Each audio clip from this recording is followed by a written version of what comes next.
이 사진, 20살 여자는 눈을 의심했어요. 대기업 회장실 한가운데 걸린 액자. 그 속에는 분홍색 원피스를 입은 아이가 있었죠. 왼쪽 볼에 작은 점, 오른쪽 귀 뒤에 희미한 반점까지. 자신도 모르게 왼손을 들어 볼을 만졌어요. 똑같았어요. 그 순간에서야 그녀는 자신이 왜 이곳에 있는지 떠올렸죠. 20살 계약직 청소부. 왜? 내 사진이 여기에? 그때 등 뒤에서 차가운 목소리가 들려왔어요. 거기서 뭘 하는 거야? 이 사진 한 장이 한 사람의 인생을 완전히 뒤흔들게 될 줄은 아무도 몰랐습니다. 이야기가 어디로 흘러갈지 궁금하시다면 구독과 좋아요로 함께 해주세요. 다음 이야기를 만드는데 큰 힘이 됩니다. 그럼 지금부터 20살 청소부의 숨겨진 이야기를 들려드릴게요. 새벽 5시 서울 강남 한복판에 우뚝 솟은 성진그룹 본사 건물에 불이 하나둘 켜지기 시작했어요. 20살 한소율은 떨리는 손으로 사원증을 목에 걸었죠. 계약직 미화원. 딱 석 달짜리 계약이었지만 고졸 학력에 연고도 없는 소율에게는 이마저도 기적 같은 기회였거든요. 보육원을 나온 지 겨우 2달.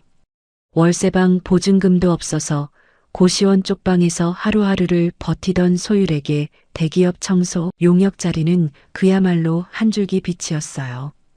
비록 새벽에 출근해서 임원들이 오기 전에 사라져야 하는 유령 같은 존재였지만 그래도 소율은 감사했죠. 신입이지? 오늘부터 45층 담당이야. 회장실 층이니까 각별히 조심하고. 선임 미화원 박순자 아주머니가 소율의 손에 청소도구함을 쥐어줬어요. 45층이라는 말에 소율의 눈이 동그래졌죠. 저요? 신입인데 회장님 층을요? 원래 담당하던 애가 갑자기 그만뒀거든. 너 말고는 당장 넣을 사람이 없어. 순자 아주머니의 표정이 묘하게 어두워졌어요. 마치 무언가 말 못할 사정이 있는 것처럼요. 하지만 소율은 그 눈빛의 의미를 알 길이 없었죠. 엘리베이터가 45층에 멈추고 문이 열리는 순간 소율은 숨을 삼켰어요. 발밑에 깔린 카펫부터가 달랐거든요. 한 발짝 내디딜 때마다 발이 푹푹 빠지는 느낌이었죠. 복도 양쪽으로 늘어선 그림들은 미술관에서나 볼 법한 것들이었고 은은하게 퍼지는 향기는 소율이 평생 맡아본 적 없는 고급스러운 냄새였어요. 소율은 조심스럽게 걸레를 들고 복도 끝 회장실 앞에 섰어요. 두꺼운 원목 문 앞에서 괜히 심장이 두근거렸죠. 새벽 시간이니 당연히 아무도 없을 터였지만 문고리를 잡는 손이 떨렸어요. 문이 열리고 소율의 눈앞에 거대한 공간이 펼쳐졌어요. 회장실은 소율이 살던 고시원 방 20개를 합쳐놓은 것보다 넓었죠. 통유리 너머로 서울의 새벽 풍경이 발밑에 깔려 있었고 한쪽 벽면 전체를 차지한 책장에는 가죽 장정의 책들이 빼곡했어요. 소율은 자신이 들어와도 되는 공간인가 싶어 발끝으로 조심조심 걸었죠. 책상 위에 먼지를 털고 가죽 소파를 닦고 통유리 창문을 문지르며 소율은 묵묵히 일했어요. 그러다 불현듯 고개를 든 순간 소율의 손이 허공에서 멈췄죠. 책상 뒤편 벽면 회장의 자리에서 정면으로 보이는 곳에 액자 하나가 걸려 있었어요.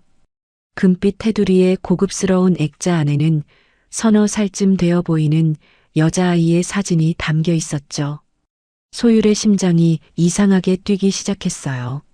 사진 속 아이는 분홍색 원피스를 입고 있었어요. 왼쪽 볼에 작은 점이 있었고 오른쪽 귀 뒤에 희미한 반점이 보였죠. 아이는 누군가의 품에 안겨 환하게 웃고 있었는데 안고 있는 사람의 얼굴은 교묘하게 잘려 있었어요. 소율은 자신도 모르게 왼손을 들어 자기 볼을 만졌어요. 왼쪽 볼에 작은 점, 그리고 오른쪽 귀 뒤에 반점. 똑같았어요. 다리에 힘이 풀려 소율은 그 자리에 주저앉을 뻔했죠. 머릿속이 하얘지는 것 같았어요. 이건 말이 안 됐거든요. 대한민국에서 손꼽히는 대기업 회장실에, 그것도 회장이 매일 마주보는 자리에, 왜 자신의 어린 시절 사진이 걸려 있는 거죠? 이건 내 어릴 때 사진인데? 소율의 입에서 신음처럼 말이 새어나왔어요. 바로 그 순간 등 뒤에서 날카로운 목소리가 울렸어요. 거기서 뭘 하는 거야? 소율이 화들짝 놀라 뒤를 돌아봤죠. 문 앞에 서 있는 건 머리부터 발끝까지 명품으로 치장한 중년 여성이었어요. 차갑게 빛나는 눈동자가 소율을 훑어내렸죠. 청소하고 있었습니다. 청소하는 년이 왜 회장님 개인 물품을 만져? 지금 뭔가 훔치려 한 거 아냐? 아, 아닙니다. 전 그냥. 소율의 변명이 채 끝나기도 전에 여자가 성큼성큼 다가왔어요. 그리고 소율의 팔을 거칠게 잡아챘죠. 보안팀, 당장 올라와. 여자의 목소리가 조용한 회장실에 쩌렁쩌렁 울렸어요. 소율의 눈이 공포로 커졌죠. 첫날부터 잘리는 건가? 아니, 도둑으로 몰리는 건가? 고시원 월세도 못 냈는데 다음 달 생활비는 어쩌지? 그런데 그 순간 소율의 눈에 여자의 시선이 들어왔어요. 여자는 소율의 얼굴이 아니라 벽에 걸린 사진을 보고 있었죠. 그리고 그 눈빛에는 분노도 경멸도 아닌 이상한 감정이 스쳐 지나갔어요. 두려움. 대체 이 사진에 무슨 비밀이 있길래 저 여자가 저런 표정을 짓는 걸까요? 보안 요원들이 우르르 올라오는 발소리가 들려왔어요. 소율은 그제야 깨달았죠. 자신이 무심코 발을 들여놓은 이곳이 단순한 청소구역이 아니라 거대한 비밀의 문턱이었다는 것을, 그리고 그 비밀의 중심에 다름 아닌 자신이 서 있다는 것을요. 보안 요원 2명이 회장실로 뛰어들어왔어요. 소율은 순식간에 양팔이 붙잡힌 채 벽으로 밀려났죠. 거친 소나기에 팔뚝이 짓눌리는 게 아팠지만 그보다 더 아픈 건 자신을 바라보는 시선들이었어요. 마치 쓰레기를 보듯, 아니 쓰레기보다 못한 것을 보듯 차갑고 경멸적인 눈빛들. 중년 여성이 천천히 소율 앞으로 다가왔어요. 향수 냄새가 코를 찔렀어요. 달콤하면서도 어딘가 썩은 듯한 묘하게 불쾌한 향기였죠. 이름이 뭐야? 한소율입니다. 한소율. 여자가 그 이름을 천천히 되뇌었어요. 마치 그 세 글자를 입안에서 굴려보듯 음미하듯. 그리고 소율은 보았죠. 여자의 눈동자가 순간적으로 흔들리는 것을요. 하지만 그것도 잠시. 여자는 이내 차가운 표정을 되찾았어요. 용역 회사에서 온 거지? 첫날이라고 했나? 네, 오늘 처음 출근했습니다. 첫날부터 물건을 훔치려 들다니. 요즘 것들은 참 대담해. 소율의 눈이 커졌어요. 억울함이 목구멍까지 차올랐죠. 전 아무것도 훔치지 않았습니다. 청소를 하다가 잠깐 사진을 봤을 뿐이에요. 사진? 여자의 눈썹이 꿈틀했어요. 그리고 다시 한번 벽에 걸린 액자를 힐끗 바라봤죠. 그 순간 여자의 입꼬리가 미세하게 올라갔어요. 비웃음이었죠. 청소하는 주제에 회장님 개인 물품에 눈독을 들여? 그 액자 테두리가 순금인 거 알아? 내 평생 벌어도 못 살 물건이야. 소율은 아무 말도 할 수 없었어요. 변명을 해봤자 믿어줄 리가 없었거든요. 이 화려한 공간에서 낡은 청소복을 입은 자신은 그저 의심받아 마땅한 존재일 뿐이었죠. 여자가 보안팀장에게 고개를 돌렸어요. 이 여자 가방 뒤져봐. 뭐가 나올지 모르니까. 보안 요원이 소율의 낡은 청가방을 빼앗았어요. 안에는 볼품없는 것들 뿐이었죠. 편의점 삼각김밥 하나, 500원짜리 동전 몇 개, 헌 손수건, 그리고 빛바랜 사진 한 장. 보안 요원이 그 사진을 꺼내 들었을 때 소율의 심장이 멎는 것 같았어요. 그건 소율이 가진 유일한 보물이었거든요. 보육원에 맡겨질 때 자신과 함께 있었다는 누군지 모를 여자의 손에 안겨 웃고 있는 악의적 사진. 얼굴도 모르는 엄마의 손일 거라 믿으며 20회를 간직해온 사진. 그런데 그 사진을 본 순간 중년 여자의 얼굴이 창백하게 질렸어요. 그거 어디서 났어? 여자의 목소리가 달라져 있었어요. 아까의 차갑고 오만한 말투가 아니었죠. 떨리고 있었어요. 분명히 떨리고 있었어요. 소율은 그제야 깨달았죠.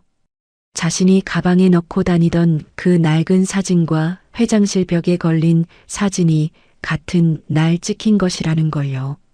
같은 분홍색 원피스, 같은 각도, 같은 웃음. 제 사진입니다. 제가 아기 때부터 갖고 있던. 닥쳐. 여자가 갑자기 소리를 질렀어요. 회장실 전체가 쩌렁쩌렁 울릴 만큼 날카로운 비명이었죠. 보안 요원들도 움찔할 정도였어요. 여자가 성큼성큼 다가와 보안 요원 손에서 사진을 낚아챘어요. 그리고 소율이 미처 반응하기도 전에 그 사진을 두 쪽으로 찢어버렸죠.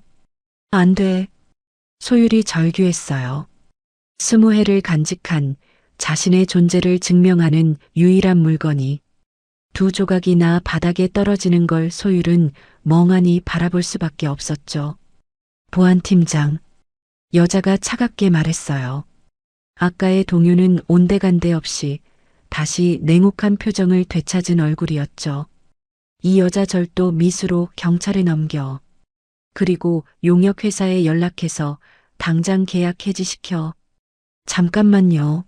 전 아무것도 안 훔쳤다고요. 소율이 발버둥 쳤지만 보안 요원들의 소나기는 꿈쩍도 하지 않았어요. 증거가 없잖아요. 제 가방에서 아무것도 안 나왔잖아요. 시끄러워. 여자가 소율의 앞에 바짝 다가섰어요. 그리고 소율만 들을 수 있을 만큼 낮은 목소리로 속삭였죠. 넌 오늘 여기서 뭘 봤든 아무것도 못 봤어. 알겠어? 무슨 경고는 한 번이야. 다시 이 건물 근처에 얼씬거리면 그땐 절도가 아니라 더 큰 죄목을 붙여줄게. 넌 고아원 출신 고졸 청소부야. 누가 내 말을 믿겠어? 소율의 온몸이 얼어붙었어요. 여자의 눈동자 속에서 소율은 보았죠. 악의. 그리고 그 악의 아래 숨어 있는 공포를. 이 여자는 뭔가를 숨기고 있었어요. 그리고 소율은 자신도 모르는 사이에 그 비밀의 한복판에 발을 들여놓은 거였죠. 끌려나가는 소율의 눈에 바닥에 떨어진 찢어진 사진 조각이 보였어요. 분홍 원피스를 입은 아기의 웃는 얼굴이 두 쪽으로 갈라진 채 바닥 위에 나뒹굴고 있었죠. 소율은 순간적으로 몸을 비틀어 보안 요원의 손을 뿌리쳤어요. 그리고 바닥에 엎드려 사진 조각들을 주워 품에 꼭 안았죠. 보안 요원이 다시 소율의 팔을 잡아 끌었지만 소율은 사진 조각만큼은 놓지 않았어요. 찢어지고 구겨졌어도 이건 세상에서 유일하게 자신의 과거와 연결된 것이었으니까요. 소율은 이를 악물었어요. 반드시 알아내겠다고요. 저 사진의 비밀을. 저 여자가 그토록 두려워하는 진실을. 그리고 왜 대한민국 최고 대기업 회장실에 자신의 어린 시절 사진이 걸려 있는지를요. 오늘 이 순간부터 소율의 삶은 완전히 달라질 거였어요. 본인도 아직 모르고 있었지만요. 보안 요원들에게 양팔이 붙잡힌 채 소율은 끌려가고 있었어요. 1층 로비를 지나는 동안 이른 출근을 한 직원들의 시선이 쏟아졌죠. 수군거리는 소리가 귓전을 때렸어요. 저애 뭐야? 도둑이래. 첫날부터 회장실에서 물건 훔치다 걸렸대. 요즘 애들 무섭다 무서워. 소율은 고개를 들 수가 없었어요. 억울함이 목까지 차올랐지만 이 상황에서 누가 자신의 말을 들어주겠어요. 고졸 청소부의 변명 따위 이 화려한 건물에서는 먼지보다 가벼운 거였죠. 바로 그때였어요. 정문에 거대한 유리문이 열리며 한 노인이 수행원들에 둘러싸인 채 들어왔죠. 흰 머리카락에 깊은 주름하지만 등은 꼿꼿했고 눈빛은 살아있었어요. 고급스러운 캐시미어 코트를 걸친 그 노인이 들어서자 순간 공기가 얼어붙었죠. 회장님, 보안 요원들이 화들짝 놀라 허리를 숙였어요. 황태석, 성진그룹의 창업주의자 현 회장. 맨손으로 시작해 대한민국 10대 그룹을 일군 전설적인 인물이었어요. 소율은 뉴스에서나 보던 그 얼굴을 눈앞에서 마주하게 된 거죠. 그런데 이상한 일이 벌어졌어요. 황태석 회장의 발걸음이 소율 앞에서 멈춘 거였죠. 노인의 눈이 소율의 얼굴에 고정됐어요. 마치 무언가에 홀린 사람처럼, 아니, 오래전 잃어버린 것을 다시 찾은 사람처럼요. 서진아? 노인의 입에서 흘러나온 건 낯선 이름이었어요. 소율은 그 이름을 처음 들었지만 왠지 모르게 가슴이 뜨거워지는 걸 느꼈죠. 회장님, 이 여자는 오늘 채용된 청소 용역인데 회장님 물건을 훔치려다 현장에서 잡혔습니다. 보안팀장이 급히 보고했어요. 하지만 황태석 회장은 그 말을 듣는 것 같지 않았죠. 노인의 눈은 여전히 소율의 얼굴에서 떠나지 않았어요. 이름이 뭐냐? 낮고 굵은 목소리였어요. 소율이 떨리는 입술을 열려는 순간, 회장님, 날카로운 목소리가 복도에 울려 퍼졌어요. 김정은 회장 부인이 급히 다가오고 있었죠. 아까와는 달리 얼굴이 하얗게 질려 있었어요. 이 여자는 절도 미수범입니다. 제가 직접 처리할 테니 신경 쓰지 마세요. 김정은이 소율과 황태석 회장 사이를 가로막았어요. 마치 두 사람이 더 이상 마주보지 못하게 하려는 것처럼요. 경찰에 넘기세요. 어서요. 김정은의 재촉에 보안 요원들이 다시 소율을 끌고 갔어요. 소율은 마지막으로 뒤를 돌아봤죠. 황태석 회장이 서 있었어요. 그 깊은 눈으로 소율이 사라지는 걸 지켜보면서요. 그리고 그 옆에서 김정은이 무언가를 급히 말하고 있었지만 노인은 듣지 않는 것 같았어요. 비서실장, 황태석 회장이 낮게 말했어요. 방금 그 아이 인적사항 따로 나한테 보고해. 김정은의 얼굴이 순간 굳어졌죠. 경찰서에서 6시간을 보낸 후에야 소율은 풀려날 수 있었어요. 증거 불충분. 하지만 그게 끝이 아니었죠. 한소율 씨, 계약 해지 통보드립니다. 용역회사 담당자의 전화는 차갑기 그지없었어요. 성진그룹 측에서 연락 왔어요. 한소율 씨를 채용한 회사와는 거래 끊겠다고요. 우리 회사가 망하길 바라는 거 아니면 이해해 주세요. 일방적으로 전화가 끊겼어요. 소율은 멍하니 핸드폰 화면을 바라봤죠. 고시원으로 돌아갔을 때 관리인이 문을 막아섰어요. 짐 빼요. 절도 혐의로 경찰서 다녀온 사람은 못 받아. 혐의가 풀렸다고요. 그래도 안 돼. 다른 사람들이 불안해해. 소율은 그 자리에 주저앉고 싶었어요. 하루아침에 모든 것이 무너져 내리고 있었거든요. 직장도 잠잘 곳도 아무것도 남지 않았죠. 짐을 챙겨 고시원을 나선 소율의 발걸음은 한강공원으로 향했어요. 갈 곳이 없었거든요. 11월의 찬바람이 뼛속까지 파고들었지만 소율은 벤치에 앉아 찢어진 사진 조각을 꺼내 들었죠. 두 조각을 맞춰보니 어린 자신의 얼굴이 보였어요. 그 옆으로 자신을 안고 있는 여자의 손이 보였죠. 가녀린 손가락에 반지가 끼워져 있었어요. 두 마리 새가 서로 마주보는 특이한 디자인의 반지. 서진아. 아까 회장이 내뱉은 그 이름이 떠올랐어요. 자신을 보고 왜 그 이름을 불렀을까요? 그 눈빛은 왜 그렇게 슬프고 그리워 보였을까요? 거기 누구야? 어둠 속에서 손전등 불빛이 다가왔어요. 공원 관리복을 입은 노인이었죠. 여긴 위험해요. 어서 가요. 갈 데가 없어요. 소율의 목소리가 갈라졌어요. 20해를 살았는데 이 넓은 세상에 갈 곳이 한 군데도 없다는 게 너무 서러웠죠. 그때 노인의 시선이 소율의 손에 멈췄어요. 찢어진 사진 조각에 비친 손전등 불빛 아래로 반지가 선명하게 보였죠. 노인의 얼굴이 굳어졌어요. 이 사진 속 반지. 이 사진 어디서 났어요? 제 사진이에요. 아기 때부터 갖고 있던. 아가씨 이름이 뭐예요? 한소율이요. 노인의 입에서 신음이 터져 나왔어요. 손전등을 든 손이 파르르 떨렸죠. 소율 아가씨, 살아계셨구나. 이 늙은이가 16년을 찾았는데 저를 아세요? 노인의 눈에서 눈물이 흘러내렸어요. 주름진 얼굴이 슬픔으로 일그러졌죠. 이 늙은이는 98복이라고 해요. 16년 전까지 성진그룹 황태석 회장님의 운전기사였죠. 소율의 눈이 커졌어요. 성진그룹. 오늘 자신이 쫓겨난 바로 그곳이었죠. 이 반지는 서진 아가씨가 20살 성인이 되던 날 회장님이 직접 도안해서 맞추신 거예요. 내 딸이 세상 어디에 있든 우리는 연결되어 있다는 의미로 딱 2개만 만드셨죠. 하나는 아가씨에게 주셨고 나머지 하나는 회장님이 평생 간직하고 계셔요. 그런데 그게 왜 아가씨 사진에? 98복의 목소리가 떨렸어요.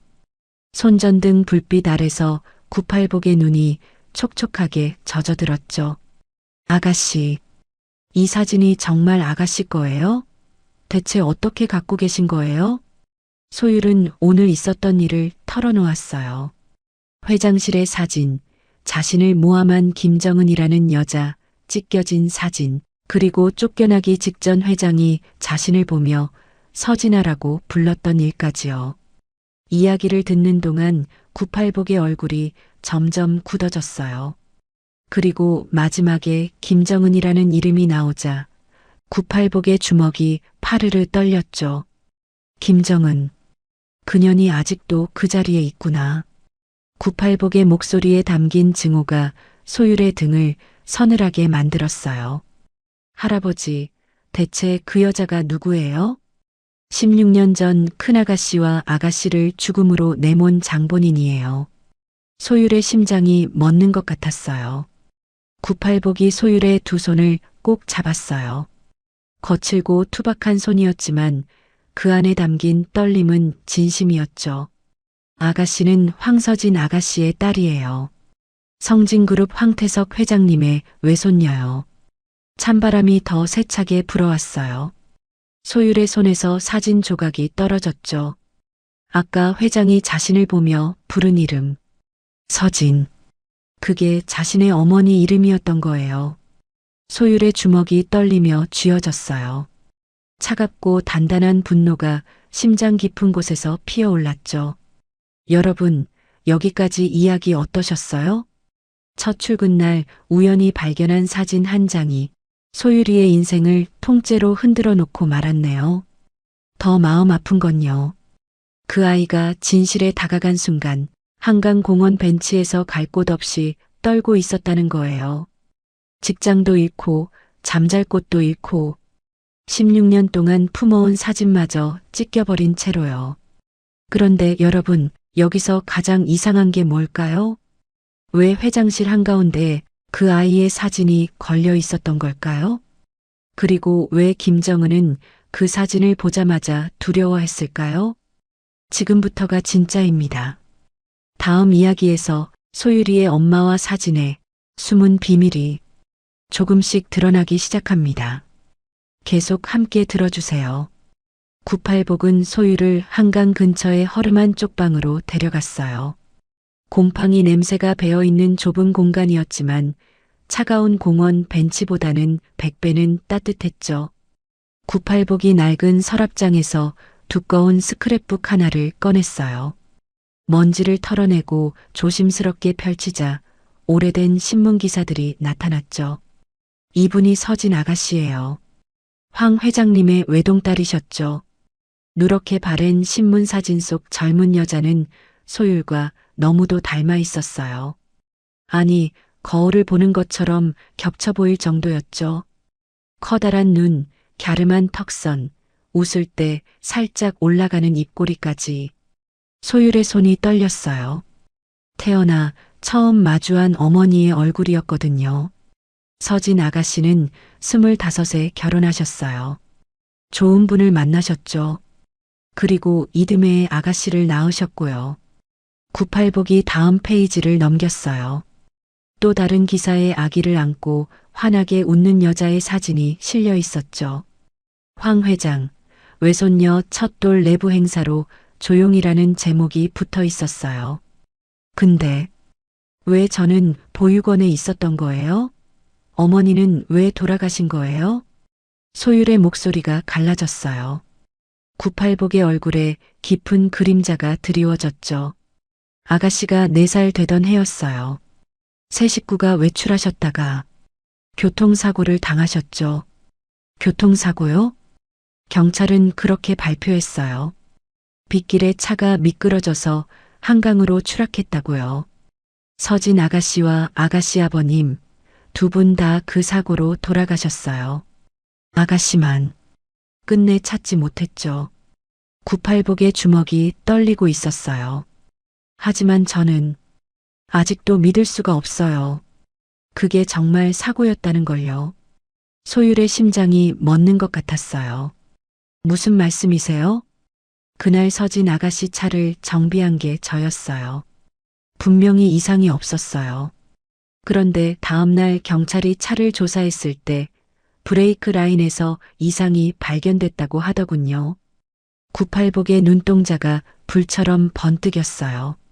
누가 손을 댄 흔적이 있었어요. 그리고 그 뒤로 벌어진 일들이 우연치곤 너무 딱 맞아떨어졌죠. 김정은, 그 여자요? 98복이 고개를 끄덕였어요. 김정은이 원래 황 회장님 비서실 직원이었어요. 서진 아가씨가 결혼하시기 전부터 회장님께 들러붙어서 온갖 수작을 부렸죠. 하지만 회장님은 눈길도 안 주셨어요. 회장님한테는 오직 서진 아가씨밖에 없으셨거든요. 98복이 스크랩북을 덮었어요. 근데 서진 아가씨가 돌아가시고 나서 모든 게 달라졌어요. 회장님이 폐인처럼 되셨거든요. 딸과 사위 잃고 손녀는 사라지고 하루아침에 모든 걸 잃으신 거죠. 그 틈을 김정은이 파고든 거예요. 소율은 숨을 쉴 수가 없었어요. 16년 전 자신이 겨우 4살이었을 때 벌어진 일이 눈앞에 그려지는 것 같았거든요. 회장님은 3년 동안 아가씨를 찾으셨어요. 전국의 보육원이란 보육원은 다 뒤지셨죠. 하지만 찾지 못하셨어요. 그러다 결국 98복의 목소리가 흐려졌어요. 포기하신 거예요? 아니요. 회장님은 딸을 잃은 뒤 사람이 무너져 내리셨어요. 반쯤 넋이 나가신 채로 매일 안정제에 기대셨죠. 그때 김정은이 회장님 건강이란 명목으로 회장님 옆에 딱 붙더니 결국 재혼까지 하고 회장님 주변 사람부터 바꿔치기 시작했어요. 98복의 주먹이 파르르 떨렸어요. 그년이 회장님께 뭐라고 했는지 아세요? 아직도 딸아이 사고 조사에 매달리시면 회사는 누가 지킵니까? 돌아가신 서진 아가씨가 이걸 원할까요? 회장님의 죄책감을 건드려서 스스로 조사를 접게 만든 거예요. 비서실에서 올라오는 보고서도 전부 그년이 심어놓은 사람들이 쓴 거였고요. 조사 결과 이상 없음. 16년 동안 그 거짓말을 회장님은 믿으신 거예요. 소율의 머릿속에서 퍼즐 조각들이 맞춰지기 시작했어요. 적어도 그 여자는 어머니가 죽고 제가 사라지는 과정에서 가장 이득을 본 사람이었어요. 그 오랜 세월 동안 자신이 누군지도 모른 채 보육원에서 자란 건 우연이 아니었던 거죠. 그래서 할아버지는 왜 성진그룹을 나오신 거예요? 쫓겨났어요. 사고 직후에 김정은이 저한테 책임을 돌렸거든요. 차량 정비 불량이라고요. 제가 아무리 이상 없었다고 해도 소용없었어요. 경찰도 회사도 전부 그년 편이었죠. 98복의 목소리가 떨렸어요. 16년 동안 살인자 누명을 쓰고 살았어요. 서진 아가씨를 죽인 놈이라고요. 진짜 범인은 따로 있는데 98복이 주름진 손으로 눈가를 훔쳤어요. 그래도 포기 못했어요. 아가씨가 살아계실 거라고 어딘가에 꼭 계실 거라고 믿으면서 그 세월을 찾아다녔어요. 98복의 눈에 눈물이 고였어요. 그런데 정말 살아계셨네요. 이렇게 어엿하게 자라서 소율도 눈물이 났어요.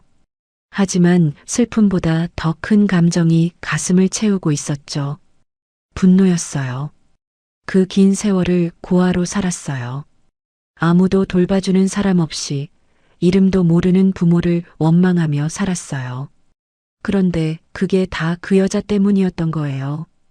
어머니가 죽고 자신이 버려지는 과정에서 가장 많은 걸 얻어간 그 여자. 증거가 있어요? 김정은이 어머니를 죽였다는 증거요. 소율의 목소리가 낮게 가라앉았어요. 98복이 고개를 저었죠. 없어요. 그날 이후로요. 담당자가 계속 바뀌었고 기록은 이상하게 비어 있었어요. 말을 꺼내는 사람들은 하나같이 입을 닫았고요. 소율은 이를 악물었어요. 증거도 없고 돈도 없고 연줄도 없었어요. 그 여자는 대한민국 10대 그룹의 안주인이고 자신은 하루아침에 쫓겨난 청소부일 뿐이었죠. 하나 있어요. 98복이 갑자기 말했어요. 소율이 고개를 들었죠. 반지요. 회장님 금고에 있는 그 반지. 서진 아가씨한테 준 것과 똑같은 반지가 거기 있어요. 그걸 아가씨 사진과 대조하면 제가 진짜 손녀라는 걸 증명할 수 있다는 거예요? 98복이 고개를 끄덕였어요. 하지만 그 금고에 접근하려면 회장님을 직접 만나셔야 해요. 그리고 지금 회장님 주변은 전부 김정은 사람들이에요. 소율은 찢어진 사진 조각을 꺼내 들었어요. 두 쪽으로 갈라진 자신의 어린 얼굴이 웃고 있었죠. 그 옆에 어머니의 손이 보였어요. 가녀린 손가락에 끼워진 반지. 세상에 단 2개뿐인 반지. 하나는 어머니의 품에 안겨 떠나보냈고 하나는 회장님의 금고에. 들어가야 해요. 소율이 말했어요. 98복이 눈을 크게 떴죠. 뭐라고요? 다시 성진그룹에 들어가야 해요. 어떻게든요. 소율의 눈에 불꽃이 일었어요. 오늘 아침까지만 해도 그저 하루하루 살아남는 게 목표였던 20살 청소부는 더 이상 없었죠. 제가 누군지 증명할 거예요. 그리고 그 여자가 뭘 했는지 세상에 밝힐 거예요. 찬바람이 낡은 창문 틈으로 스며들었어요. 하지만 소율은 더 이상 춥지 않았죠. 가슴속에서 타오르는 불꽃이 온몸을 데우고 있었거든요. 16년 만에 처음으로 소율은 왜 자신이 지워져야 했는지 알 것 같았어요. 다음 날 아침 소율은 98복 노인에게서 뜻밖의 이름을 들었어요. 박순자라고 아세요? 순자 아주머니요? 성진그룹 미화팀에서 저한테 청소구역 알려주셨던 분인데 그분이 원래 서진 아가씨 유모였어요. 소율의 눈이 커졌어요. 서진 아가씨가 태어났을 때부터 돌봐주신 분이죠. 사고 후에 저처럼 쫓겨나셨다가 몇 년 전에 용역 직원으로 다시 들어가셨다고 들었어요. 소율의 머릿속에 첫날 순자 아주머니의 얼굴이 떠올랐어요. 45층 담당이라고 했을 때 묘하게 어두웠던 표정, 마치 무언가 말 못할 사정이 있는 것처럼 보였던 그 눈빛. 혹시 아주머니도 저를 알아보신 걸까요? 글쎄요. 하지만 아가씨가 4살 때 사라지셨으니 얼굴이 많이 변했을 거예요. 쉽게 알아보기 어려웠을 거예요. 소율은 핸드폰을 꺼냈어요. 순자 아주머니 번호가 있었죠. 첫날 비상 연락용으로 받아둔 거였어요. 떨리는 손으로 전화를 걸었어요. 신호음이 3번 울린 뒤 익숙한 목소리가 들렸죠. 여보세요? 아주머니, 저 한소율이에요. 어제 첫 출근했다가. 소율이? 순자 아주머니의 목소리가 떨렸어요. 잠시 침묵이 흘렀죠. 어디야 지금? 만나자. 1시간 뒤 소율은 작은 분식집에서 순자 아주머니와 마주 앉았어요. 아주머니의 눈가가 붉게 부어 있었죠. 진짜 내가 그 아이구나. 서진 아가씨 딸. 아주머니도 아셨어요? 어제 내 얼굴 보는 순간 알았어. 서진 아가씨 젊었을 때랑 내가 거의 겹쳐 보여서. 순자 아주머니가 소율의 손을 꼭 잡았어요. 거칠지만 따뜻한 손이었죠. 그런데 왜 45층에 배치하신 거예요? 거기가 회장실인 거 아시면서요. 알고 싶었어.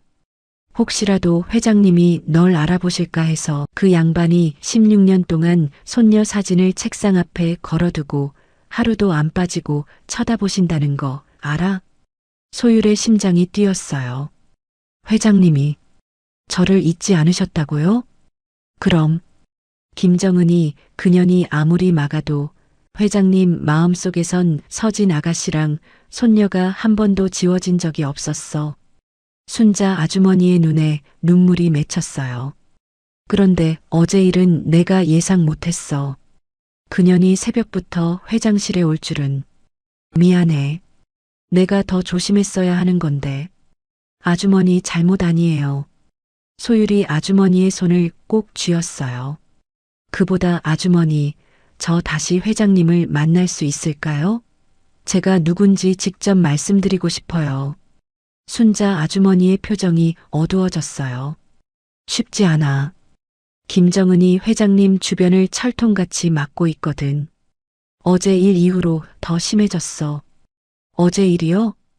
회장님이 비서실장한테 내 인적사항 조사하라고 지시하셨거든. 그런데 그게 김정은이 귀에 들어갔나 봐. 오늘 아침 출근하자마자 비서실장이 갑자기 지방 발령 났어. 소율의 얼굴이 굳어졌어요. 김정은이 벌써 손을 쓴 거였죠. 회장님은 아직 모르셔. 비서실장이 내 정보를 보고하기도 전에 잘린 거니까. 그리고 새로운 비서실장은 김정은 사람이야. 김정은의 손이 얼마나 빠르고 치밀한지 소율은 뼈저리게 느꼈어요.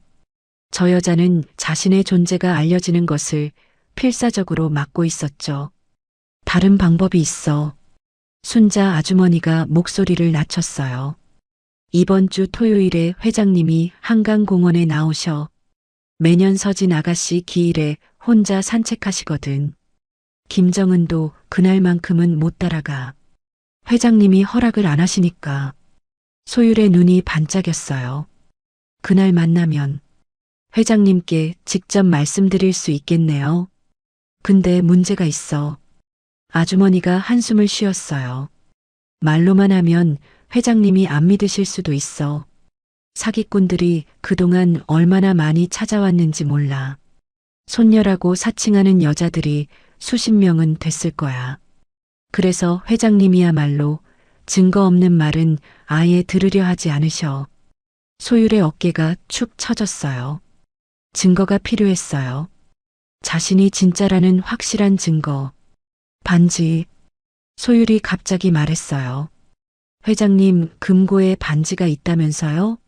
어머니한테 주신 것과 똑같은 반지요. 그래, 있어.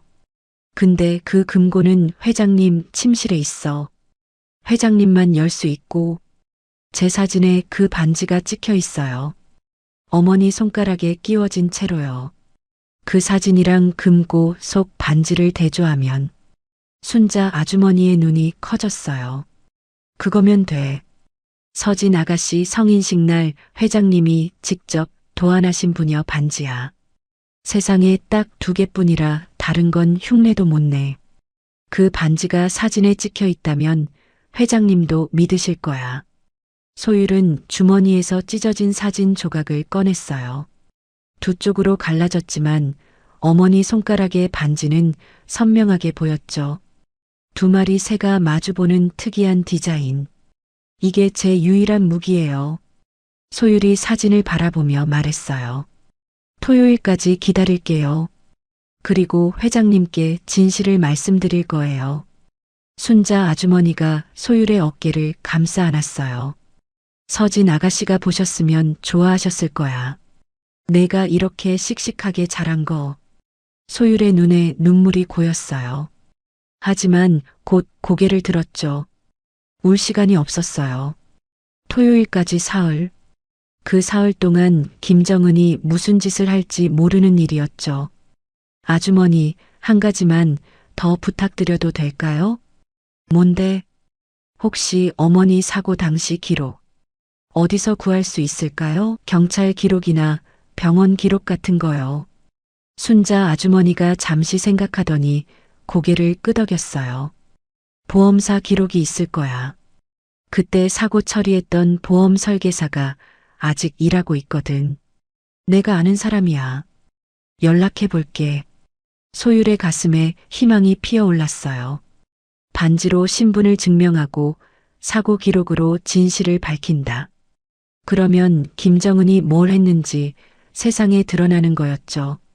고마워요, 아주머니. 고맙긴. 16년 동안 아무것도 못 해준 게 미안하지.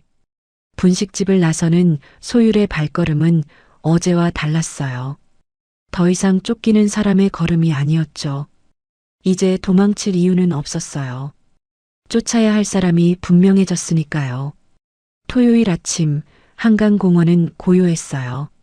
소율은 벤치에 앉아 떨리는 손으로 사진 조각을 쥐고 있었죠. 순자 아주머니가 알려준 시간까지 30분. 가슴이 터질 것 같았어요. 며칠 전 순자 아주머니가 연락해준 보험 설계사를 만났어요. 16년 전 사고 당시 뭔가 이상하다는 느낌의 기록 원본을 개인적으로 빼돌려 보관해 왔다고 했어요. 공식 전산 기록은 이미 누군가 손을 써서 깨끗하게 지워진 뒤였거든요. 그 설계사가 목숨처럼 보관해온 원본 사본에는 이상한 점이 한두 가지가 아니었어요. 사고 당일 브레이크 정비 기록이 2개였어요. 하나는 986 할아버지가 했다는 정상 정비 기록. 다른 하나는 사고 이틀 전 정체불명의 외부 업체가 추가 점검을 했다는 기록이었죠. 그런데 그 외부 업체는 지금 존재하지 않았어요. 사고 직후 폐업했거든요. 우연치곤 너무 딱 맞아떨어지는 타이밍이었죠. 그때 저 멀리서 누군가 걸어오는 게 보였어요. 흰 머리카락, 꼿꼿한 등. 황태석 회장이었죠. 혼자였어요. 검은 코트를 입고 천천히 강변을 따라 걸어오고 있었죠. 소율은 자리에서 일어났어요. 심장이 목까지 뛰었죠. 이 순간을 위해 이틀 밤을 뜬 눈으로 보냈어요. 할 말도 수백 번은 연습했고요. 하지만 막상 회장이 가까이 오자 머릿속이 하얘졌어요. 실례합니다, 회장님. 소율의 목소리가 떨렸어요. 회장이 발걸음을 멈추고 고개를 돌렸죠. 그리고 소율의 얼굴을 보는 순간 노인의 눈이 흔들렸어요. 너는 저를 기억하세요? 며칠 전 회장실에서 청소하다가 끌려나간 여자요. 회장의 표정이 복잡하게 변했어요. 기억하는 눈빛이었죠. 그때 회장님이 저한테 서진아라고 부르셨어요. 회장의 숨이 멎는 게 느껴졌어요. 주름진 손이 미세하게 떨렸죠. 그게 제 어머니 이름이에요. 소율은 찢어진 사진 조각을 꺼내 회장에게 내밀었어요. 두 쪽으로 갈라졌지만 어머니의 손가락에 낀 반지는 선명했죠. 두 마리 새가 마주보는 반지. 회장의 얼굴이 창백하게 변했어요. 떨리는 손으로 사진을 받아들었죠. 이 반지는 어머니 성인식 날 회장님이 직접 도안하셨다고 들었어요. 세상 어디에 있든 우리는 연결되어 있다는 의미로 딱 두 개만 만드셨다고요. 하나는 어머니에게, 하나는 회장님 금고에. 회장의 눈에서 눈물이 흘러내렸어요. 사진을 들고 있는 손이 파르르 떨렸죠. 내가 정말 유리냐? 그 한마디에 소율의 눈물이 터졌어요. 유리, 할아버지가 자신을 부르던 이름이었던 거예요. 저예요, 할아버지. 16년 동안 어디 있었는지도 모르고 살았어요. 보육원에서 자랐어요. 저를 찾는 사람이 아무도 없는 줄 알았어요. 미안하다. 회장이 소율을 끌어안았어요. 마른 몸에서 따뜻함이 느껴졌죠. 16년 만에 처음 느껴보는 가족의 온기였어요. 이 할아비가 널 못 찾았다. 미안하다, 유라. 그때였어요. 회장님, 날카로운 목소리가 공원에 울렸어요. 김정은이 헐레벌떡 뛰어오고 있었죠. 뒤에는 보안요원 2명이 따르고 있었어요. 그 여자한테서 떨어지세요. 저 여자 사기꾼이에요. 김정은이 소율과 회장 사이를 가로막으려 했어요. 하지만 회장이 먼저 소율의 어깨를 감싸 안았죠. 비켜. 회장의 목소리는 낮고 단단했어요. 김정은의 얼굴이 일그러졌죠. 회장님, 저 여자는 며칠 전 절도 미수로 경찰서까지 간 여자예요. 손녀라고 사칭하는 사기꾼이 한두 명이 아니잖아요. 속으시면 안 돼요. 이 사진을 봐. 회장이 찢어진 사진을 김정은 앞에 들이밀었어요. 반지가 선명하게 보였죠. 이 반지가 뭔지 너도 알지? 서진이 성인식 날 평생 내 딸을 지켜주겠다고 약속하며 나눠 가졌던 반지야. 세상에 딱 2개뿐이야.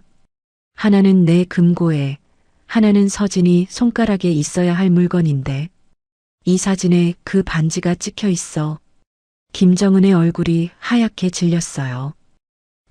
그건 합성일 수도 있어요. 요즘 기술이 얼마나 좋은데. 그리고 이것도 보세요. 소율이 가방에서 서류 봉투를 꺼냈어요.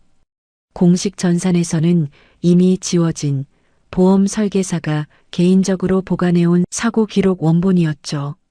16년 전 어머니 사고 기록이에요. 사고 이틀 전에 정체불명의 외부 업체가 차량을 추가 점검했다는 기록이 있어요. 그 업체는 사고 직후 폐업했고요. 김정은의 눈이 흔들렸어요. 입술이 파르르 떨렸죠. 그리고 그 외부 업체 대표 이름이요. 소율이 서류의 한 부분을 손가락으로 가리켰어요. 김정은 씨 친오빠 이름이더라고요. 공원에 정적이 흘렀어요. 김정은의 얼굴이 흙빛으로 변했죠. 숨을 쉬지 못하는 것 같았어요. 회장님, 이건 오해예요. 저는 몰랐어요. 오빠가 뭘 했는지. 됐어. 회장의 목소리는 얼음장처럼 차가웠어요. 16년 전부터 이상했어. 서진이 사고 직후에 내가 왜 그렇게 빨리 내 옆에 붙었는지, 유리를 찾는 걸 왜 그렇게 막았는지 다 의심했어. 그런데 비서실에서 올라오는 보고서는 매번 이상 없음이었지. 내가 심어놓은 놈들이 쓴 보고서였으니까. 회장이 서류를 들어보였어요. 공식 기록에서는 지워버렸더구나. 하지만 세상에 완벽한 범죄는 없어. 증거가 남아있었어. 회장이 김정은을 똑바로 바라봤어요. 그 눈에는 16년 동안 눌러왔던 분노가 타오르고 있었죠. 이제 증거가 생겼어. 넌 끝이야. 김정은의 무릎이 꺾였어요. 바닥에 주저앉은 여자의 얼굴에서 그동안의 오만함은 온데간데 없었죠. 남은 건 공포뿐이었어요. 회장님, 제발 한 번만. 보안팀, 이 여자 데리고 가. 경찰에 연락해. 보안 요원들이 김정은의 양팔을 붙잡았어요. 끌려가면서도 김정은은 발버둥 쳤지만 아무도 거들떠보지 않았죠. 소율은 그 모습을 바라봤어요. 16년 동안 자신의 삶을 짓밟은 여자. 어머니를 죽게 만들고 자신을 세상에서 지워버린 여자. 그 여자가 마침내 무너지는 순간이었죠. 하지만 소율은 통쾌하지 않았어요. 그저 가슴 한구석이 뻥 뚫린 느낌이었죠. 16년 동안 자신을 짓눌렀던 무언가가 사라지는 느낌. 회장이 소율을 다시 끌어안았어요. 이제 집으로 가자, 유라. 할아버지가 16년 동안 못해준 거, 이제부터 다 해줄게. 소율의 눈에서 다시 눈물이 흘렀어요. 하지만 이번에는 슬픔의 눈물이 아니었죠. 한강 위로 아침 햇살이 쏟아지고 있었어요. 16년 만에 처음으로 소율에게도 따뜻한 빛이 내리쬐고 있었죠. 이제 더 이상 혼자가 아니었어요. 여러분, 오늘 이야기 어떠셨어요? 사진 한 장에서 시작된 이야기가 20살 소율이가 잃어버린 자신을 되찾는 순간까지 왔네요. 가진 건 많지 않았지만 진실을 알고 싶다는 마음 하나만은 끝까지 놓지 않았던 소율이처럼 우리 삶에서도 진실은 늦을 수는 있어도 사라지지는 않는 것 같습니다. 오늘 이야기가 여러분께도 작은 위로가 되었으면 좋겠습니다. 여러분은 오늘 이야기에서 가장 마음에 남는 인물이 누구였나요? 소율, 할아버지, 순자 아주머니. 이름 하나만 댓글로 남겨주세요. 구독과 좋아요는 다음 사연을 만드는데 큰 힘이 됩니다. 다음에도 마음에 오래 남는 이야기로 다시 찾아올게요. 끝까지 함께 해주셔서 감사합니다. 모든 노래가 끝난 뒤에도 무대 위에는 한 노인이 한참 동안 서 있었습니다. 관객들은 일어나 박수를 쳤고 누군가는 눈물을 훔쳤습니다. 조명 아래 선 그는 불과 몇 달 전까지만 해도 집안에서 아무 쓸모도 없다는 말을 듣던 사람이었습니다. 가족에게조차 필요 없다고 여겨졌던 그 노인에게 대체 무슨 일이 있었던 걸까요? 이 이야기는 한번 접었던 꿈이 이른의 나이에 다시 피어난 이야기입니다. 평범해 보였던 한 노인의 숨겨진 삶이 궁금하시다면 잠시 구독 버튼 한번 눌러주세요. 그럼 지금부터 이 이야기를 시작하겠습니다. 74살 강태수 씨가 사는 곳은 서울 외곽의 넓은 단독주택이었습니다. 20년 전 철물점을 운영하며 피땀 흘려 장만한 이 집은 이제 큰아들 준혁 씨 가족의 보금자리가 되어 있었죠. 태수 씨는 1층 구석 작은 방 한 칸을 쓰고 있었는데요. 원래 그 방은 창고로 쓰던 공간이었습니다. 3년 전 아내 수님 씨가 세상을 떠난 후 태수 씨의 입지는 눈에 띄게 좁아졌거든요. 할아버지 또 라면 드셨어요? 냄새 난다니까요. 12살 손자 하유리가 코를 막으며 지나갔습니다. 태수 씨는 아무 말 없이 라면 봉지를 쓰레기통 깊숙이 밀어 넣었죠. 요즘 그의 하루는 대부분 이런 식이었습니다. 아침에 일어나 가족들 눈치를 보고 낮에는 동네를 배회하다가 저녁에는 옛날 가요 프로그램을 보는 게 전부였거든요. 그나마 TV 소리도 크게 틀면 며느리의 눈총이 날아왔습니다. 그날 저녁 식탁에는 세 사람이 앉아 있었습니다. 아들 준혁이와 며느리 그리고 손자 하유리까지. 아버님 식사하세요. 며느리가 형식적으로 한마디 던졌지만 그 목소리에는 온기가 없었습니다. 태수 씨가 조심스럽게 식탁에 앉자 아들이 대뜸 입을 열었습니다. 아버지, 내일 동창회 가신다면서요? 돈은 어디서 나는 거예요? 그게 용돈 모아둔 거 조금. 아버지 용돈이 어디서 나오는 건지는 아시죠? 요즘 하율이 학원비가 얼마나 드는지 아세요? 태수 씨의 숟가락이 멈췄습니다. 50년 가까이 가장으로 살아온 사람이 이제는 용돈 몇 푼에 잔소리를 듣고 있었으니까요. 젊은 시절에 그를 아는 사람이라면 상상도 못할 모습이었죠. 태수 씨는 묵묵히 국물만 몇 숟가락 떠먹고 자리에서 일어났습니다. 고마워, 잘 먹었다. 그 말에 아무도 대답하지 않았습니다. 방으로 돌아온 태수 씨는 침대에 걸터 앉아 창밖을 바라보았습니다. 봄이 오고 있었지만 그의 마음에는 여전히 겨울이 머물러 있었죠. 문득 그의 시선이 옷장 위 먼지 쌓인 상자에 닿았습니다. 그 안에는 50년 전의 기억이 고스란히 담겨 있었거든요. 태수 씨는 젊은 시절 노래로 꽤 이름을 날렸던 사람이었습니다. 20살에 지역 노래자랑에서 대상을 받았고 당시 유명 작곡가에게 스카우트 제의까지 받았었죠. 하지만 아버지의 갑작스러운 사망으로 가업인 철물점을 이어받아야 했고 그렇게 그의 꿈은 영영 묻혀버렸습니다. 상자 속에는 빛바랜 사진 한 장과 대상 트로피 그리고 아내 수님 씨가 생전에 챙겨둔 무언가가 들어 있었습니다. 하지만 태수 씨는 상자를 열지 않았습니다. 지금의 그에게 과거의 영광은 오히려 더 큰 상처가 될 뿐이었으니까요. 다음 날 아침 태수 씨는 평소보다 일찍 일어났습니다. 현관에서 신발을 신으려던 그의 귀에 며느리의 목소리가 들려왔습니다. 여보, 아버님 언제까지 모실 거예요? 요즘 요양원 시설 좋은 데 많다던데. 조금만 더 기다려봐. 집 명의 문제도 있고 그 집 명의가 뭐가 중요해요. 어차피 우리 거 될 건데. 아버님 살아계실 때 미리미리 정리해 두는 게 낫지 않아요? 태수 씨의 손이 떨렸습니다. 20년 전 이 집을 살 때 함께 고생했던 아들이었습니다. 새벽같이 일어나 철물점 셔터를 올리던 20살의 준혁이가 어른거렸죠.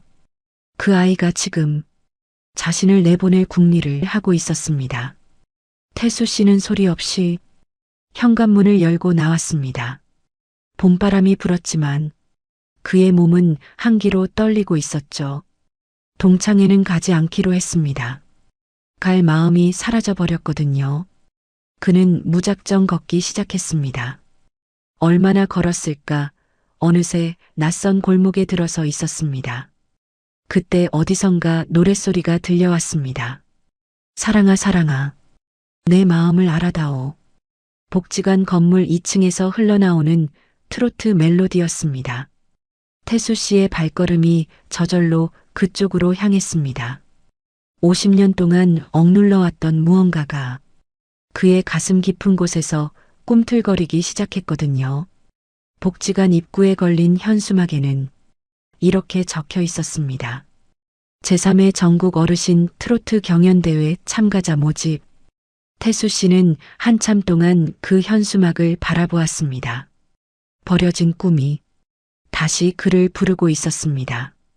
복지관 2층 강당은 생각보다 넓었습니다. 40명 남짓한 어르신들이 플라스틱 의자에 앉아 노래를 따라 부르고 있었는데요. 태수 씨는 한참을 문 앞에서 망설였습니다. 50년 만에 다시 노래를 부른다는 게 설레기도 두렵기도 했거든요.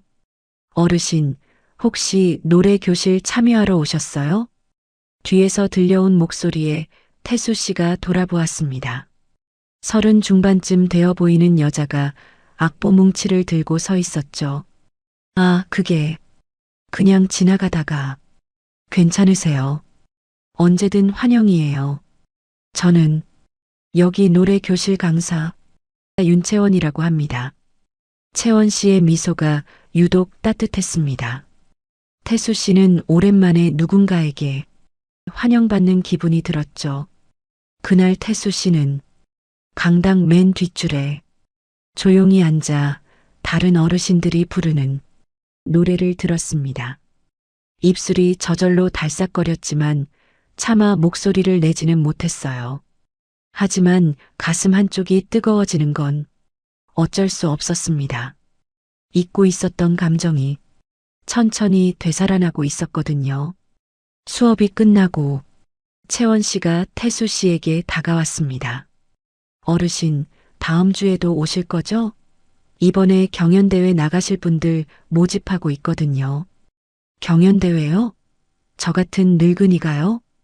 늙으시긴요. 목소리 좋으신 분들 많이 계세요. 한번 도전해 보시는 것도 좋을 것 같아요. 태수 씨는 대답 대신 희미하게 웃기만 했습니다. 아직은 꿈을 꿀 용기가 나지 않았으니까요. 복지관을 나온 뒤에도 태수 씨는 집에 들어가고 싶지 않았습니다. 공원 벤치에 앉아 멍하니 하늘을 바라보기도 하고 처음 보는 골목길을 천천히 걸어보기도 했죠. 집에 돌아오니 저녁 7시가 넘어 있었습니다. 현관문을 열자마자 며느리의 날카로운 목소리가 들려왔죠. 아버님, 어디 갔다 오신 거예요? 연락도 없이. 동창회 다녀왔다. 태수 씨는 복지관 얘기를 꺼내지 않았습니다. 괜히 말했다가 또 잔소리를 들을 것 같았거든요. 그런데 거실에는 예상치 못한 사람이 앉아 있었습니다. 막내딸 수정이었죠. 아버지, 오랜만이에요. 수정이의 목소리는 따뜻했지만 표정은 어딘가 굳어 있었습니다. 태수 씨는 반가운 마음에 딸에게 다가갔지만 수정이 옆에 앉아 있던 아들이 먼저 입을 열었습니다. 아버지, 앉으세요. 드릴 말씀이 있어요. 분위기가 심상치 않았습니다. 태수 씨가 소파에 앉자 며느리가 서류 봉투 하나를 테이블 위에 올려놓았죠. 아버님, 이게 뭔지 아시죠? 서류 겉면에는 요양원 입소 안내라는 글자가 선명하게 적혀 있었습니다. 태수 씨의 심장이 쿵 하고 내려앉았죠. 아버지, 저희도 많이 고민했어요. 근데 솔직히 아버지 혼자 계시기엔 이제 좀 힘드시잖아요. 아들의 말투는 부드러웠지만 그 속에 담긴 뜻은 명확했습니다. 이 집에서 나가라는 거였죠. 준혁아, 내가 뭘 잘못했니? 밥도 내가 알아서 챙겨 먹고 청소도 내 방은 내가 하는데. 아버지, 그런 문제가 아니에요. 며느리가 끼어들었습니다. 아버님 연세가 있으시잖아요. 만약에 무슨 일이라도 생기면 저희가 감당을 못해요. 차라리 전문가들이 있는 곳에서 편하게 지내시는 게 낫지 않겠어요? 그 말이 얼마나 위선적인지 태수 씨는 알고 있었습니다. 편하게 지내라는 게 아니라 눈앞에서 치워버리고 싶다는 거였죠. 수정아, 너도 그렇게 생각하니? 태수 씨가 딸을 바라보았습니다.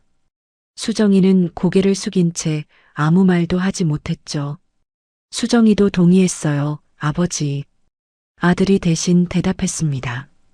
그 순간 태수 씨는 자신이 완전히 혼자라는 걸 깨달았습니다. 50년을 함께 산 아내는 떠났고 피를 나눈 자식들마저 자신을 버리려 하고 있었으니까요. 태수 씨는 아무 말 없이 자리에서 일어났습니다. 아버지, 어디 가세요? 아직 얘기 안 끝났어요. 피곤하다 내일 얘기하자. 방문을 닫는 태수 씨의 손이 심하게 떨렸습니다. 침대에 누워도 잠이 오지 않았죠. 천장을 바라보던 그의 눈에 다시 옷장 위 상자가 들어왔습니다. 이번에는 태수 씨가 침대에서 일어나 그 상자를 내려놓았습니다. 먼지를 털어내고 뚜껑을 열자 빛바랜 사진들과 함께 낡은 트로피가 나왔죠. 제15회 지역 가요제 대상 강태수. 그 밑에는 아내 수님 씨가 곱게 접어둔 종이 한 장이 있었습니다. 태수 씨가 조심스럽게 종이를 펼쳤는데요. 거기에는 손글씨로 빼곡히 적힌 악보가 있었습니다. 제목은 당신을 위한 노래. 태수 씨의 눈에서 눈물이 흘러내렸습니다. 이게 뭔지 그는 전혀 몰랐거든요. 수님 씨가 언제, 왜 이런 걸 만들었는지 아무 설명도 없었습니다. 하지만 한 가지는 확실했죠. 이건 아내가 자신에게 남긴 마지막 선물이었습니다. 태수 씨는 악보를 가슴에 꼭 안았습니다.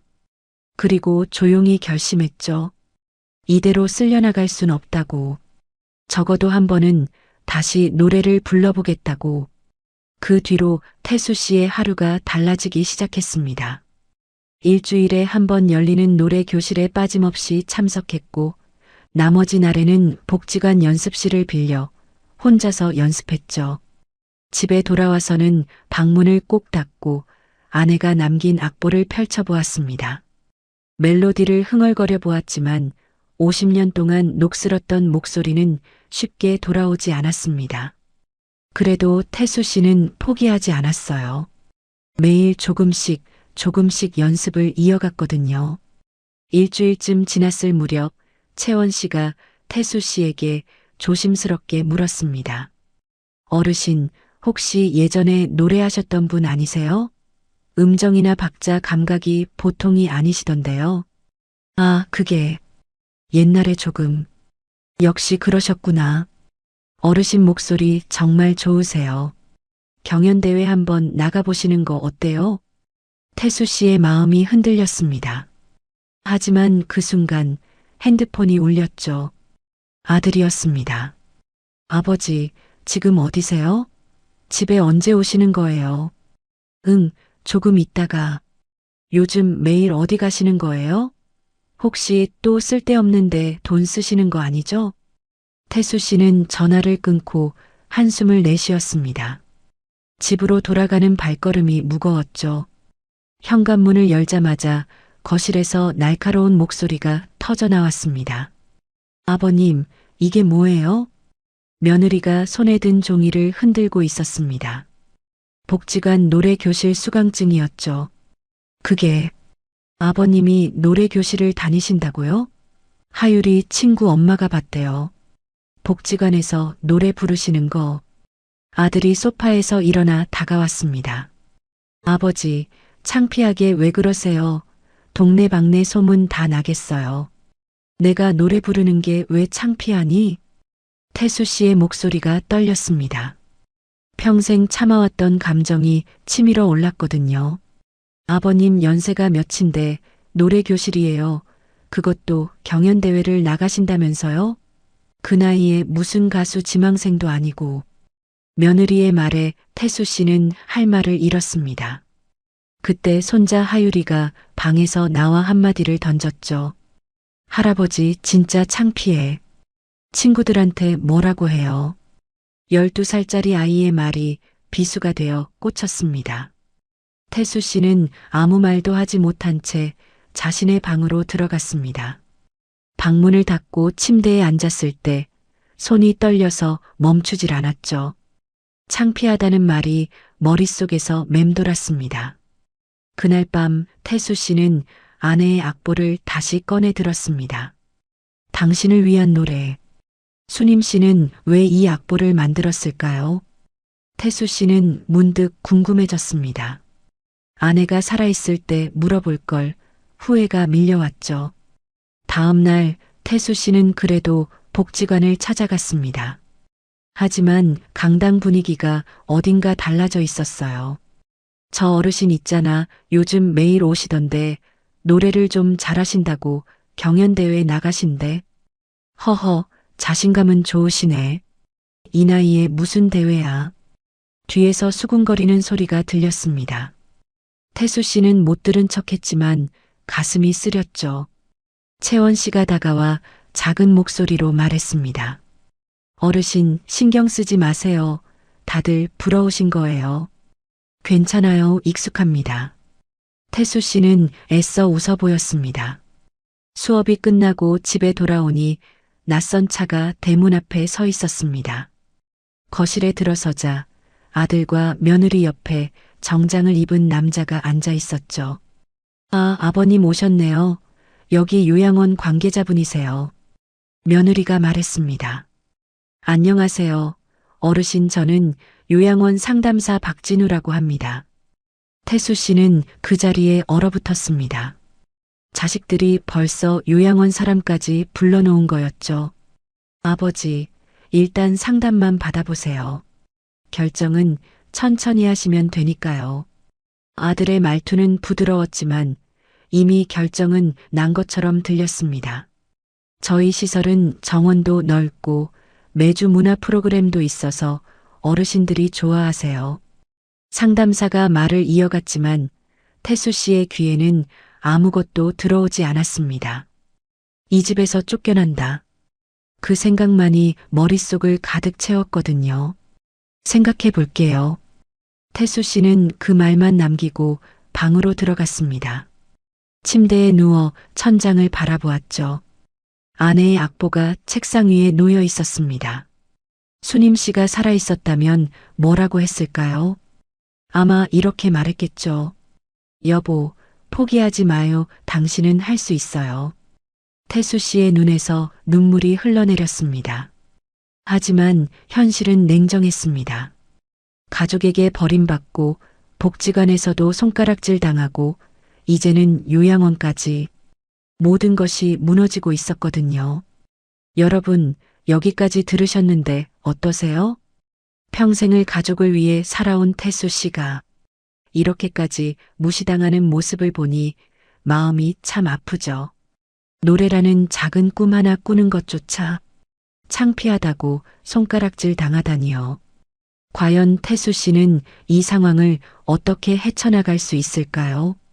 아내가 남긴 그 악보에는 어떤 비밀이 숨겨져 있는 걸까요? 그럼 여러분, 다음 이야기도 계속 들어봐 주세요. 며칠 뒤 태수 씨는 복지관에서 경연대회 참가 신청서를 받아왔습니다. 떨리는 손으로 이름을 적으면서도 마음 한구석이 무거웠죠. 집에서는 매일같이 요양원 이야기가 나왔고 가족 중 누구도 자신의 편이 아니었으니까요. 그래도 태수 씨는 포기하지 않았습니다. 아내가 남긴 악보, 당신을 위한 노래. 이 곡을 무대에서 부르겠다는 게 그의 유일한 목표였거든요. 채원 씨가 악보를 보더니 눈이 휘둥그레졌습니다. 어르신, 이 곡 어디서 나신 거예요? 멜로디가 정말 아름다운데요. 아내가 남긴 거예요. 언제 만들었는지는 모르겠는데 혹시 작곡을 하셨던 분이세요? 태수 씨는 고개를 저었습니다. 수님 씨는 평범한 주부였거든요. 음악을 전공한 적도 악기를 다룬 적도 없었습니다. 그런 아내가 어떻게 이런 곡을 만들었는지 태수 씨로서는 알 길이 없었죠. 일단 이 곡으로 연습해 보시죠. 제가 반주 넣어 드릴게요. 채원 씨의 도움으로 본격적인 연습이 시작되었습니다. 태수 씨는 노래 교실이 없는 날에도 복지관 연습실을 찾아 목청을 가다듬었고 조금씩 옛 감각을 되찾아갔죠. 하지만 집에서의 상황은 점점 악화되고 있었습니다. 어느 날 저녁 태수 씨가 집에 돌아오니 현관 앞에 짐이 쌓여 있었습니다. 낡은 옷가지들과 이불, 그리고 아내의 유품이 담긴 상자까지. 이게 뭐니? 거실로 들어가자 며느리가 냉담한 표정으로 서 있었습니다. 아버님 짐이요. 정리 좀 했어요. 내 허락도 없이? 어차피 요양원 가시면 다 필요 없는 것들이잖아요. 미리 정리해 두는 게 낫죠. 태수 씨의 눈에 아내의 유품 상자가 들어왔습니다. 그 안에는 수님 씨가 아끼던 물건들이 잔뜩 들어 있었죠. 이건 안 돼. 태수 씨가 상자를 집어들었습니다. 아버님, 그런 거 다 들고 가실 수 없어요. 요양원 방이 얼마나 작은데요. 며느리의 말에 아들이 거들었습니다. 아버지, 저희도 힘들어요. 이 집도 좁고 하율이도 크고 있고 아버지가 조금만 양보해 주시면 안 될까요? 양보라는 말이 태수 씨의 가슴을 후볐습니다. 20년 전 이 집을 살 때 자신이 얼마나 많은 것을 양보했는지 아들은 모르는 거였죠. 노후 자금을 털어 집을 사고 노후의 꿈을 접고 자식들을 뒷바라지했습니다. 그런데 이제 와서 양보를 하라니요. 준혁아, 이 집이 누구 집이니? 태수 씨의 목소리가 떨렸습니다. 아버지 명의잖아요. 근데 그게 무슨 상관이에요. 어차피 나중에 저희 거 될 건데. 뭐라고? 아버지, 솔직히 말씀드릴게요. 아버지 혼자 이 집에 계시는 건 말이 안 돼요. 저희가 관리하기도 힘들고 아버지한테도 안 좋아요. 아들의 말투가 점점 거칠어졌습니다. 태수 씨는 더 이상 대꾸하지 않았습니다. 아내의 유품 상자만 꼭 안고 방으로 들어갔죠.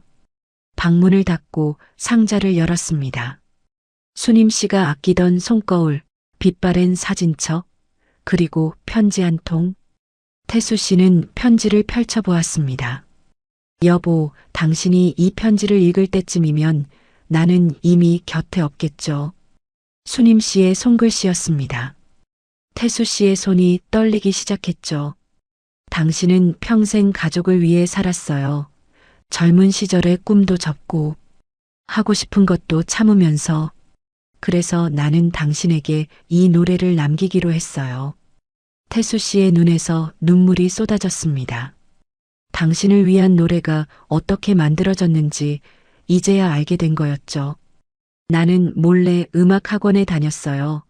당신 몰래 작곡을 배웠죠. 3년이나 걸렸어요. 이 곡 하나 완성하는데 서툴러서 오래 걸렸지만 한음 당신 생각하면서 만들었어요. 편지는 계속되었습니다. 여보, 이 노래를 불러줘요. 당신 목소리로 이 노래가 세상에 울려 퍼지길 바라요. 그게 내 마지막 소원이에요. 태수 씨는 편지를 가슴에 꼭 안았습니다. 50년을 함께 살면서도 몰랐던 아내의 마음이었습니다. 자신을 위해 몰래 음악을 배우고 3년 동안 곡을 만들었다는 것. 그 사실이 태수 씨의 마음을 무너뜨렸죠.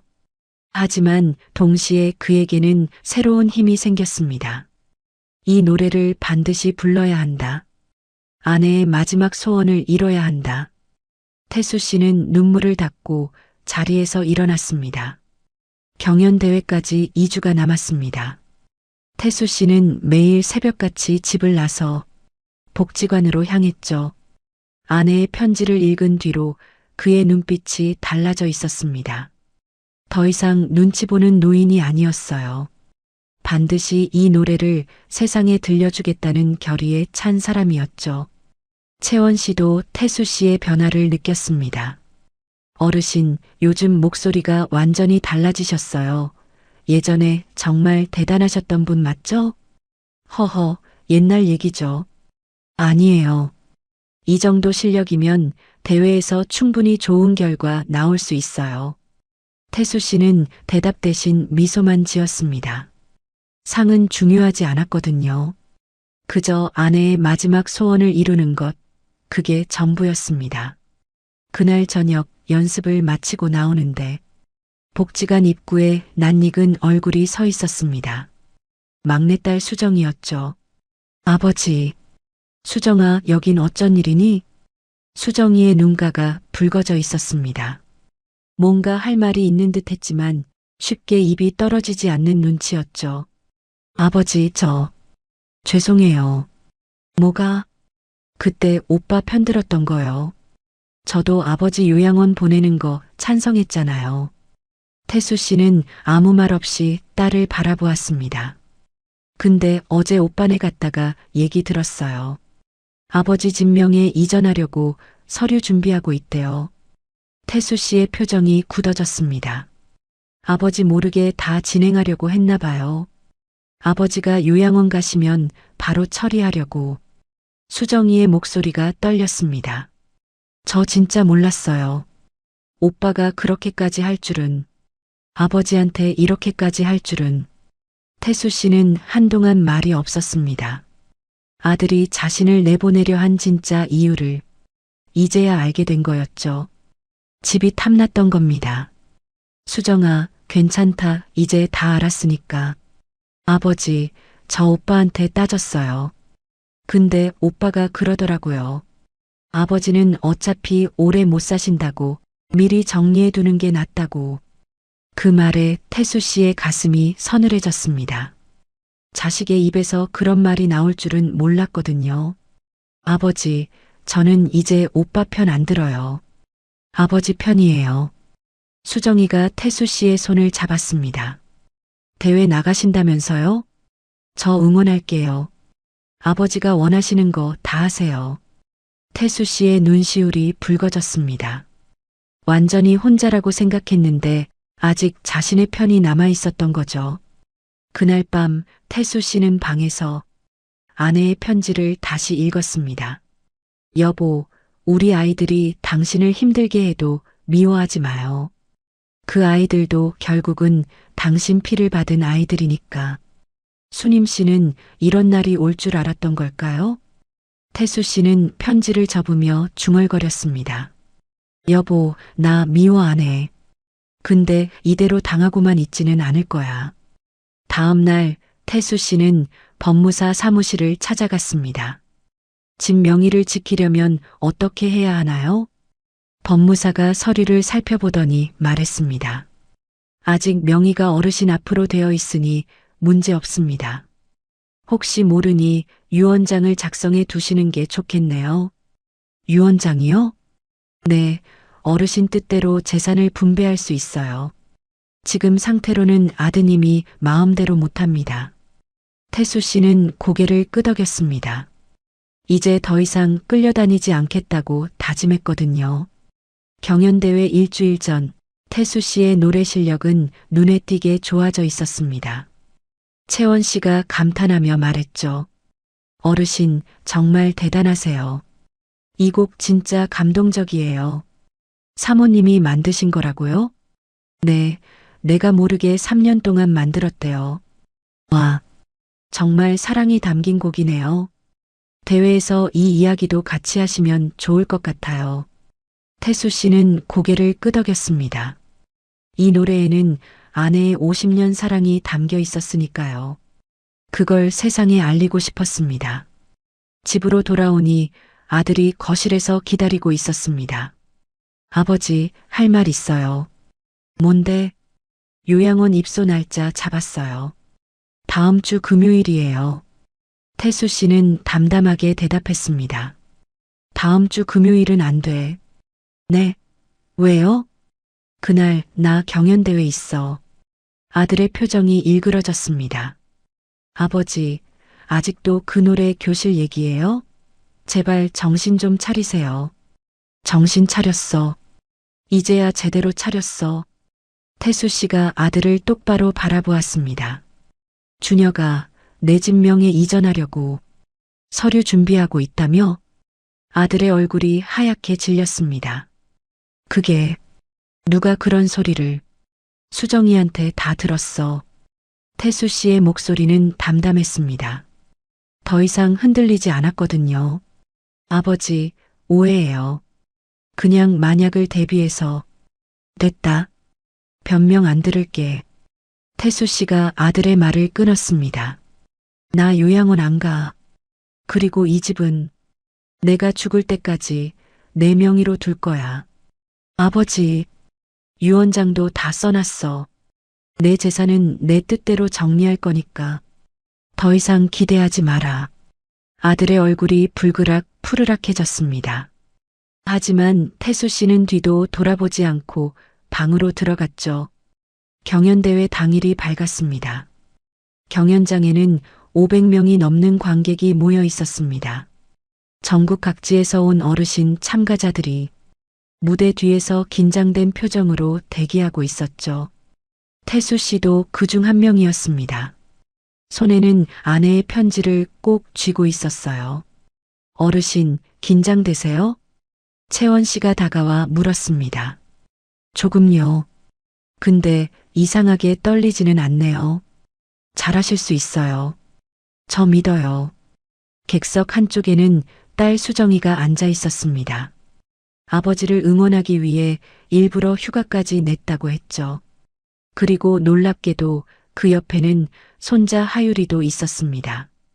할아버지가 노래 부르는 거 보고 싶대요. 저한테 몰래 전화해서. 수정이가 전해준 말이었습니다. 태수 씨의 눈시울이 뜨거워졌습니다. 창피하다고 했던 손자가 자신을 보러 왔다니요. 드디어 태수 씨의 순서가 왔습니다. 무대 위로 올라가는 발걸음이 묵직했지만 마음은 오히려 가벼웠죠. 사회자가 마이크를 건네며 물었습니다. 참가자분, 오늘 부르실 곡과 사연을 간단히 소개해 주시겠어요?